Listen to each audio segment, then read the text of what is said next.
এই জুমার দিনে কিছু সুন্নাহ আছে, এই সুন্নাহগুলো যদি পালন করি তাহলে জুমার সর্বোচ্চ বারাকা, মার্সি এন্ড ব্লেসিংস, রহমত এগুলো হাসিল করা যাবে, ঠিক কি না? জুমার দিনের 1 নাম্বার সুন্নাহ হচ্ছে ওই জুমার দিনের সকালের ফজরের সালাতটা জামাতে পড়া। সবাইকে খাইছে রে, এটা আবার কোন ওয়াজ শুরু করছে? এতক্ষণ তো ভালো লাইনে আছিল, এখন আবার কোন লাইন ধরলো? আফদালুস সালাহ ইনদাল্লাহি সালাতুস সুবহি ইয়াউমাল জুমআতি ফি জামাআ। আল্লাহর কাছে সবচেয়ে প্রিয় নামাজ জুমার দিনের ফজরের নামাজটা জামাতের সাথে আদায় করা। সুবহানাল্লাহ পড়েন। মুনাফিকের কাছে 2 ওয়াক্ত সালাত সবচেয়ে কঠিন, একটা ফজরের সালাত আর একটা এশার সালাত। এক স্কলারকে জিজ্ঞেস করা হলো সকালের বাতাসটা এত সুন্দর, নির্মল আর সুস্নিগ্ধ কেন? ওই স্কলার উত্তর দিয়েছিল, এর কারণ সকালবেলা ফজরের সময় মুনাফিকগুলো কাঁথার নিচে সব লুকিয়ে থাকে আর নাক ডেকে ঘুমায়, তাই মুনাফিকদের নাকের বাতাসের দুর্গন্ধ বাতাসে মেশে না, তাই বাতাসটা এত সুস্নিগ্ধ আর নির্মল। এজন্য সকালবেলা হচ্ছে আল্লাহওয়ালাদের আনাগোনা, আল্লাহর ওয়ালিদের আনাগোনা। মুনাফিকরা ওই টাইমে বেরোতে পারে না, ওরা থাকে কম্বলের নিচে, আছে না নাই?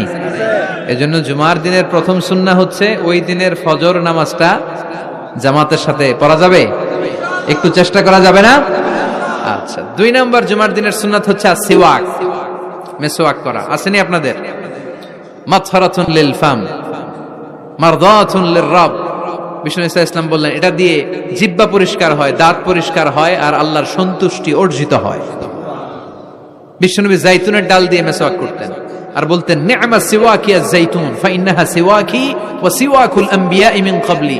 জাইতুনের ডাল কত সুন্দর মেসওয়াক হয়, কারণ এই ডাল দিয়ে আমিও যেমনি মেসওয়াক করি, আমার আগে লক্ষাধিক নবী এই জাইতুনের ডাল ভেঙে মেসওয়াক করেছেন। আবার বিশ্বনবী ইন্তেকালের আগে মেসওয়াক দিয়ে দাঁত পরিষ্কার করেছেন। বিশ্বনবীর শালা আব্দুর রহমান যখন ঢুকলেন, আম্মা জান আয়েশার ভাই আব্দুর রহমানের হাতে একটা মেসওয়াক ছিল। বিশ্বনবীর দেহটা এত দুর্বল, কথা বলতে পারেন না, শুধু 2টি চোখ দিয়ে ফেল ফেল করে মেসওয়াকের দিকে তাকিয়ে আছে। আম্মা জান আয়েশা বুঝলেন বিশ্বনবী মেসওয়াক করতে চান। বিশ্বনবীকে মেসওয়াকটা এনে নিজ দাঁত দিয়ে চিবিয়ে চিবিয়ে নরম করে বিশ্বনবীর হাতে দেয়া হলো। বিশ্বনবী মেসওয়াক করলেন। ইন্তেকালের আগে বিশ্বনবী যেই আমলটা করেছেন ওই আমলটা ছিল মেসওয়াক করার আমল। মেসওয়াক করতে রাজি আছেন? প্রতি সালাতের আগে আমরা মেসওয়াক করব ইনশাআল্লাহ, পড়েন। 3 নাম্বার সুন্নাহ হচ্ছে আল গোসল। জুমার দিনে গোসল করা সুন্নাহ, আমরা গোসল করি না সবাই? আচ্ছা, 4 নাম্বার সুন্নাহ হচ্ছে আদ-দুহুন, তেল ইউজ করা। বিশ্বনবী বলেছেন তেল খাও, তেল দাও, তেল মালিশ করো, তেলের ভিতরে আল্লাহ বরকত ঢুকায় দিয়েছে। ওয়াদ-দাহিনু ফাইন্নাহা ওয়াদ-দাহিনু ওয়াজ-যাইত ফাইন্নাহা মিন শাজারাতিন মুবারাকা। বিশ্বনবী বলতেন বেশি বেশি জাইতুনের তেল মালিশ করো, কেননা জাইতুনের তেল বরকতময় একটা গাছ থেকে উৎপন্ন হয়। বরকতময় গাছ জাইতুনের তেলটা অনেক বরকতময়। বিশ্বনবী দাড়িতে দিতেন, চুলে দিতেন। এই জাইতুনের তেল দাড়ি চুলে দিলে সহজে পাকা ধরবে না, দেরি করে পাকবে। দেহের মধ্যে যদি মেসেজ করেন দেহের বয়সের ভারত্ব, কুচকে যাওয়ার, চামড়া কুচকে যাওয়ার যে রোগ, এটা কমে যাবে, দেহটা ক্লিন থাকবে, স্মুথ থাকবে। সুবহানাল্লাহ পড়েন।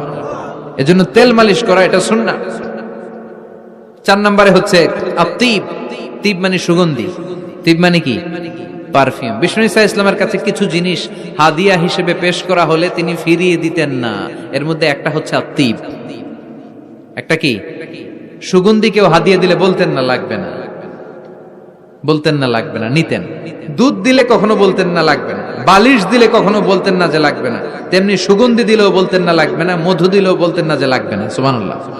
এগুলো দিলেই নিতেন, ব্যবহার করতেন আর খাইতে পছন্দ করতেন। সুবহানাল্লাহ পড়েন। এই যে আমরা বালিশ দিই, সেটা কিন্তু বিশ্বনবীর সুন্নাহ। আল্লাহ রাসূল সাল্লাল্লাহু আলাইহি ওয়াসাল্লাম বালিশে ট্যাগ দিয়ে বসতে পছন্দ করতেন। আলহামদুলিল্লাহ পড়েন। তার মানে সুগন্ধি ব্যবহার করা সুন্নাহ। আবার বিশ্বনবী বলতেন আরবাউন মিন সুনানিল মুরসালিন, 4টা আছে সব নবীদের সুন্নাত। এর মধ্যে একটা হলো আল হায়া, লজ্জাশীলতা, লাজুকতা। সব নবীরা লাজুক ছিলেন। 2 নম্বরে আত-তিব, সুগন্ধি ব্যবহার করা। 3 নম্বরে সিওয়াক, মেসওয়াক ব্যবহার করা। 4 নম্বরে নিকাহ, বিয়ে করা। সুবহানাল্লাহ পড়েন। এই 4টা সুন্নাহ সব নবীদের সুন্নাহ, এজন্য পারফিউম ইউজ করবেন। এরপরে জুমার আরেকটা সুন্নাত হচ্ছে আল লিবাস আহসানুস সিয়াব, সবচেয়ে সুন্দর জামাটা পরা। কারণ আল্লাহ নিজে সুন্দর। ইন্নাল্লাহা জামিল ওয়া ইউহিব্বুল জামাল, আল্লাহ নিজে সুন্দর, তাই সব সৌন্দর্যকে আল্লাহ পছন্দ করেন, ঠিক কিনা? এই মহাবিশ্বের সবচেয়ে সুন্দর কে? দুনিয়া সুন্দর, মানুষ সুন্দর, আসমান সুন্দর, জমিন সুন্দর, সুন্দরে সুন্দরে পাল্লা, জানি না কত সুন্দর তুমি আল্লাহ, জানি না কত সুন্দর তুমি আল্লাহ। সুবহানাল্লাহ পড়েন।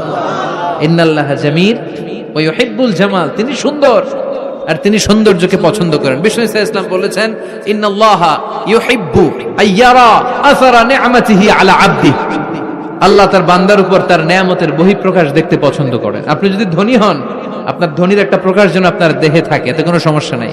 আপনি 1000 কোটি টাকার মালিক, আপনি সিরাফারা জামা পড়ছেন কেন? কিপটামি করতে বলছে কি আপনারে? আপনি সুন্দর চমৎকার জামা পড়বেন আর শুকরিয়া করবেন কার?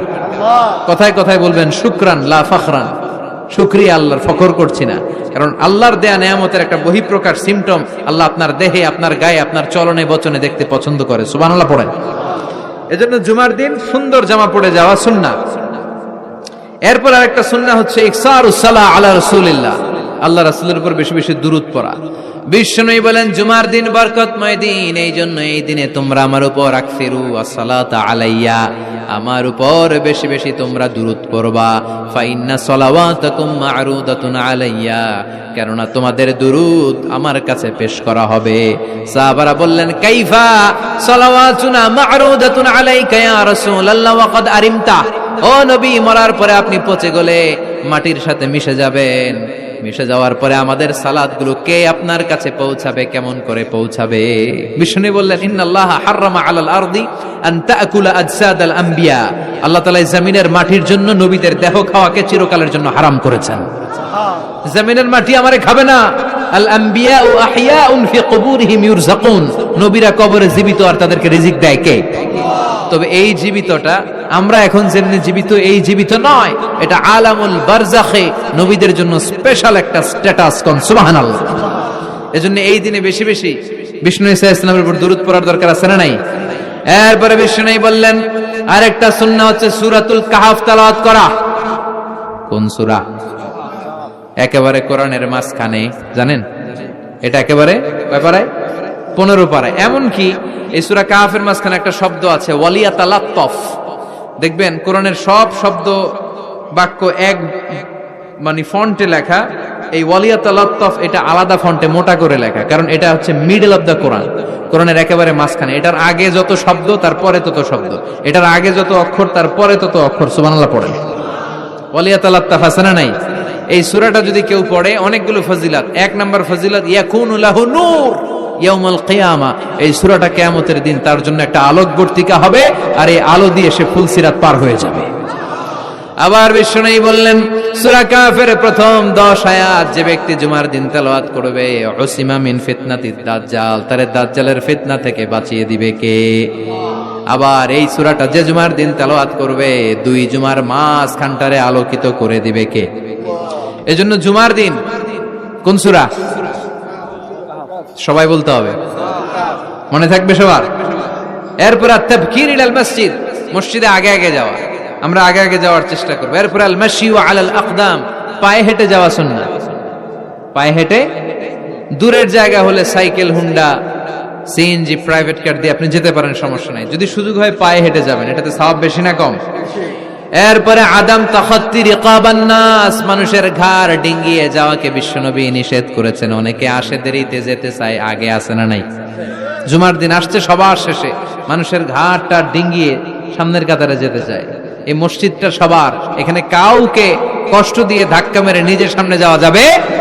There is no difference between black and white, upper and lower, between the richer section of the society and poorer section of the society, between the prime minister, between the president and rickshaw puller, labor and factory worker. Everyone is completely equal, totally equal, 100% equal in the eyes of Islam. চিল্লায় এখন ঠিক কিনা? ইসলাম বলে সাদা কালোয় পার্থক্য নাই, ধনী গরিবে পার্থক্য নাই, প্রধানমন্ত্রী, প্রেসিডেন্ট, কুলিওয়ালা, ঠেলাওয়ালা, দিন মজুর, ফ্যাক্টরি ওয়ার্কারের মধ্যে পার্থক্য নাই, পার্থক্য এক জায়গায়, ইন্না আকরামাকুম ইনদাল্লাহি আতকাকুম, যার হৃদয়ের মধ্যে আল্লাহর ভয় বেশি সেই কিয়ামতের দিন হবে সেরা। ঠিক কিনা? এজন্য মসজিদে সবার জন্য জায়গা সমান। আপনি কাউকে ডিঙ্গিয়ে ধাক্কা মেরে সামনে যেতে চাইবেন না। বিশ্বনবী জুমার খুতবা দিচ্ছেন, শুনতেছেন? জুমার খুতবা দিচ্ছেন, তিনি দেখলেন পেছন থেকে একজন সব সাহাবীদেরকে ঘাট ডিঙ্গিয়ে আসতেছেন। বিশ্বনবী বলেন, এজলিস, বসো মিয়া, ফাকাদ আদাইতা ওয়া আনাইত, আসছো দেরি করে আবার সবার কষ্ট দিচ্ছ, আসছো দেরি করে আর কষ্ট দিচ্ছ সবাইকে। এজলিস, যেখানেই জায়গা পেয়েছো ওখানেই বসে যাও। এজন্য গ্যাপ পেলে যেয়ে বসবেন, কিন্তু ধাক্কা ধাক্কি করে জায়গা নাই, অন্যজনের কষ্ট দেওয়া যাবে। এরপরে দুখুলুল মসজিদে রাকাতাইন, মসজিদে যখন প্রথমে ঢুকবেন তখনই 2 রাকাত পড়বেন। কয় রাকাত? ক্বাবলাল জুমা বাদাল জুমা নিয়ে অনেকে প্রশ্ন করে, খেয়াল রাখবেন ক্বাবলাল জুমা সহিহ সুন্নাহর আলোকে এটা অনির্ধারিত, এটা সুনির্ধারিত নয়। মা কুদ্দির এলাকা, আপনার যতটুকু সম্ভব হয় 2-2 করে। আপনি মসজিদে গিয়েছেন, এখনো খুতবা শুরু হয় নাই, 2 রাকাত পড়লেন, দেখেন খতিব আসে নাই তো আরো 2 রাকাত পড়েন, খতিব হুজুর এখনো আসে নাই তো আরো 2 রাকাত পড়েন, 2, 4, 6, 8 যত মনে চায় পড়েন। এটা অনির্ধারিত, 2 করে ইচ্ছা মতো পড়বেন। আর বাদাল জুমা হচ্ছে 4 রাকাত পড়া সুন্নাহ। কয় রাকাত? যদি মসজিদে পড়েন, আর বাড়িতে যেয়ে পড়লে 2 রাকাত। বিশ্বনবী বাদাল জুমা যতবার মসজিদে নববীতে পড়েছেন 4 রাকাত, ঘরে পড়লে 2 রাকাত। সুবহানাল্লাহ পড়েন। ক্বাবলাল জুমা বাদাল জুমা ক্লিয়ার।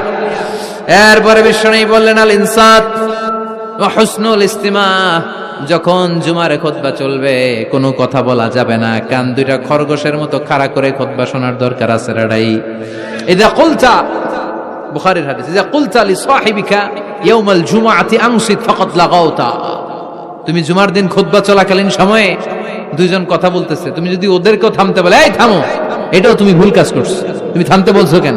এই থামো বলে তুমি আরেকটা কথা বাড়াইছো। ঠিক কিনা? এই থামো, এটাও বলার দরকার নেই, ফাকাদ লাগাউতা, তুমি অনর্থক কাজ করেছো। এজন্য জুমার দিন খুতবা চলাকালীন pin drop silence, no talk, কোনো কথা বলা যাবে। এরপর তাহাউল মান গালাবা আলাইহি আন-নুআস মিন মাকানি, জুমার খুতবা শুনতে শুনতে যদি ঘুম আসে, জায়গা চেঞ্জ করে ওযু করে মুখে পানির ঝাপটা দিয়ে অন্য জায়গায় বসা সুন্নাত। সুবহানাল্লাহ কইবেন না? কি সুন্দর ইসলাম।